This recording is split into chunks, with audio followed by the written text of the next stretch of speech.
दोस्तों, आज की कहानी है सासू माँ जरा सा जबान पर नियंत्रण नहीं रख सकते। क्या आप लोग दोस्तों कहानी शुरू करने से पहले अगर आपने चैनल को सब्सक्राइब नहीं किया हो तो कर लीजिए ताकि आपके पास पहुंच सके हर नया वीडियो।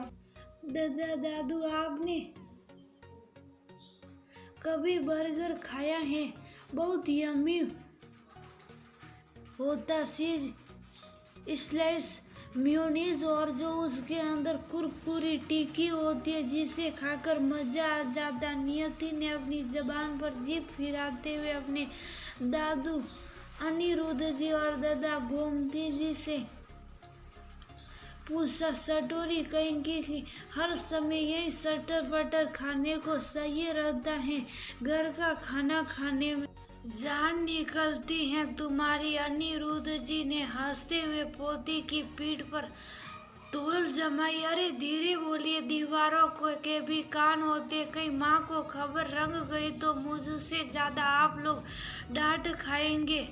मैं तो कहती हूँ आज आप दोनों भी मेरे साथ बर्गर खाइए, मजा आ जाएगा। खाकर रहने दे बेटा, अभी तुम्हारे मम्मी पापा को पता चलेगा बेकारी नाराज होगी। अनिरुद्ध जी मायूसी से बोले, मतलब मम्मी पापा की नाराजगी के डर से आप लोग नहीं खाना चाहते, लेकिन खाने का मन तो है। उनका कहना रहता है कि बुढ़ापे में सिर्फ सादा खाना खाना चाहिए वरना तबीयत बिगड़ जाएगी और जब तबीयत बिगड़ेगी तो उन्हें परेशानी हो जाएगी, उनका काम बढ़ जाएगा। गोमती जी मायूसी से बोली, आज तो वह दोनों ही घर पर नहीं है, अभी पार्टी में आने में समय भी लगेगा। हम तीनों मिलकर बर्गर पार्टी करेंगे और किसी को कानों कान खबर भी नहीं होगी। कहते हुए नियति ने 3 बर्गर ऑर्डर कर दिए। थोड़ी देर में डोरबेल बजी तो नियति जल्दी से भागकर खोलने गई तो देखा सामने उसके मम्मी पापा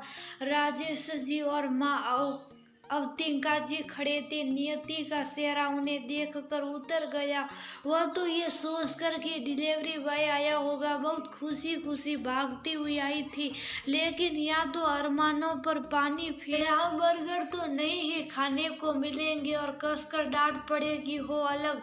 उसे सबसे ज्यादा इस बात का बुरा लग रहा था कि उसकी वजह से उसके दादू और दादा को भी सुनना पड़ेगा। नियति, तुम तो जब दरवाजा खोलने आई थी तब तो बड़ी खुश थी, लेकिन हमें देखते ही तुम्हें 440 वोल्ट का झटका क्यों लग गया? तुम्हारा तो चेहरा ही लटक गया। कहते हुए वह दोनों अंदर आ गए। उन्हें देखकर अनिरुद्ध जी और गोमती जी के भी चेहरे उतर गए। जब तक डोरबेल दोबारा गनगना उठी, अब तो डांट पक्की है सोचकर तीनों ही सहम गए, क्योंकि बेटी को तो फिर भी कभी कभार ये सब खाने की इजाजत थी, लेकिन दोनों बुजुर्गों को सादे उबले खाने के अलावा कुछ और देखने को भी नहीं मिलता। सिर्फ इसी वजह से कि दोनों बुजुर्गों को तकलीफ हुई तो उन्हें बहुत ज्यादा दिक्कत हो जाएगी, उनकी सेवा करनी पड़ेगी, डॉक्टर के यहाँ लेकर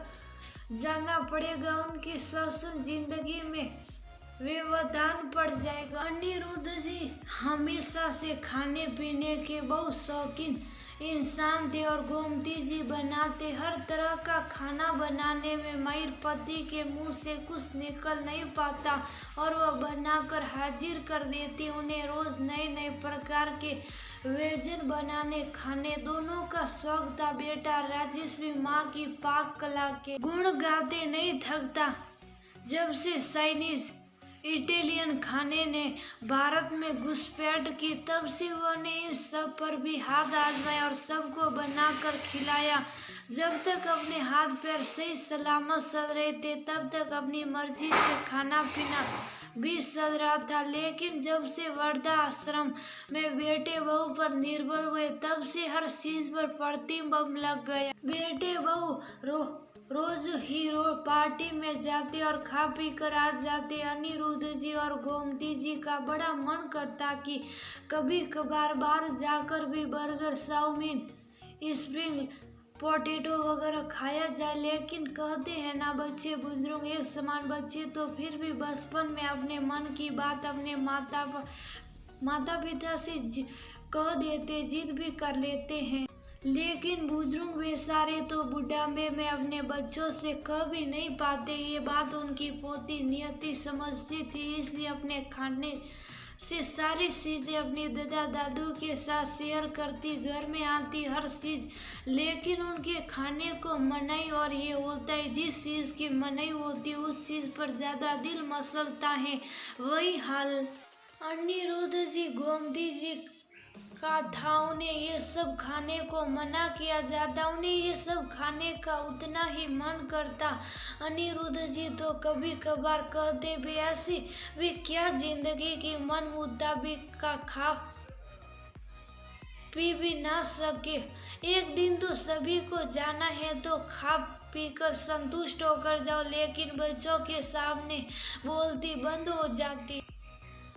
जैसे ही दोबारा डोरबेल बजी तो अवती का दरवाजा खोलने गई तो डिलीवरी बॉय को देखकर उनकी त्योरी सड़ गई और बोली, मम्मी पापा आप लोग मेरी बेटी को बिगाड़ रहे।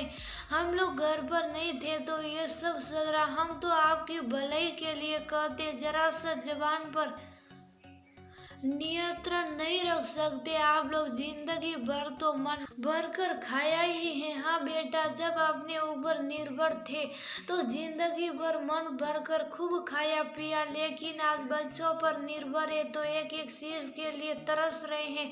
तुम भी जरा एक हफ्ते ही एक जैसा खाना खाकर दिखा दो तो हम समझेंगे। तो तुम लोगों को तो राज वैरायटी सही है, लेकिन हम बुजुर्ग हैं तो हमारी कोई हिस्सा नहीं। सिर्फ इस वजह से कि हमें कुछ हुआ तो तुम्हें तकलीफ होगी, तो तुमने हमारे खान पान पर ही प्रतिबंध लगा दिए। बचपन में बच्चों को तकलीफ होने पर माता पिता बच्चों की तकलीफ दूर करने का इलाज करते, लेकिन उन पर किसी तरह का प्रतिबंध नहीं लगाते। तुमसे अच्छी तो नियति है, कम से कम हमारी ईसाई तो समझती है। एक दिन अगर हम मर्जी से खा लेंगे तो बीमार नहीं पड़ जाएंगे। कल किसने देखा, क्या पता आज सोई तो कल उठे ही ना।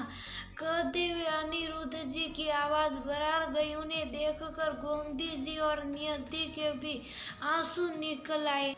तब तक पीसी से उनका बेटा राजेश डिलीवरी बॉय के हाथों से पैकेट लेकर बर्गर प्लेट में निकाल कर ले आया और उनके सामने रख कर बोला, मम्मी पापा हमसे सच में बहुत बड़ी गलती हुई। अपने इस स्वार्थ में हमने आपकी इच्छाओं को अनदेखा कर दिया। मैं तो भूल ही गया कि मेरे पापा खाने के शौकीन और माँ बनाने के शौकीन, मैंने दोनों को ही बांध दिया। आपने शशि का कभी कभी अपने मन का खा लेने में कोई हर्ज नहीं, तो आइए आज हम सब मिलकर बर्गर पार्टी करते और उसके बाद आइसक्रीम भी खाते। फिर जो होगा वो देखने के लिए मैं और नियति भी।